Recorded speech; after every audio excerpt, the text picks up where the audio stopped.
Hi there, y'all. Jyn Yates, professional female drummer, coming to you live from Kentucky. I wanted to talk just a little bit today on discrimination that I have faced as a female and as well as an LGBT drummer in the community.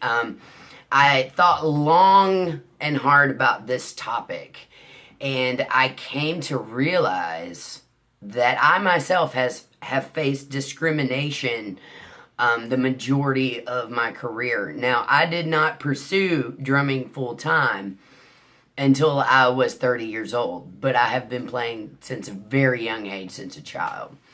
And Cindy, who's putting this documentary together, asked me about the topic of discrimination. And I was not ready to really answer that just yet. I hadn't really thought and processed it through. Now looking back, I think I myself was not even educated on female drumming and the history throughout, time, before my time, and throughout history until, or as I call it, Herstory. Until the book came out by a lady named Angela Smith. And she wrote this amazing book called Women Drummers, A History. It documents female drumming from prehistoric times all the way until current times. And if you read that book, it's fascinating to see the journey that women have made as female percussionists and drummers. Drums being one of the oldest instruments known to humankind other than the voice. I mean, if you had a tree and an animal skin, you could make a drum. And every culture had their own drums, if you look at it too. So it's a fascinating topic. Women, I think, were discriminated against, if you read the book, from, the beginning of time. Women were the original drummers. They thought it could bring fertility. They thought it helped with childbirth. And women would sit around and pound on the drums, in circles and things like that. And that is documented through history. And then, I forget what century it was, but basically, along the way somehow, the church banned women from playing drums. And from that point on, it was considered a masculine instrument.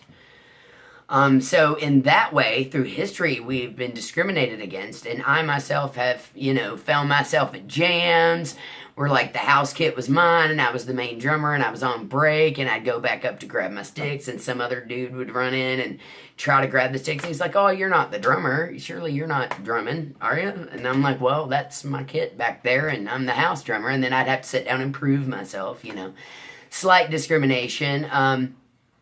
Even when I started, I wanted to be in the drum line, and the music teacher wanted me playing clarinet, which now I love him for, but then I felt like it was discrimination. I was like, why can all the guys do it and I can't? Why do I have to play clarinet, right? Which I appeased him and played clarinet, but, I never gave up my dream of playing drums, and I have faced so much discrimination on a local level in Louisville, Kentucky, that it's mind-blowing to myself sometimes, and not just being a female artist, but I'm an LGBT female drummer as well.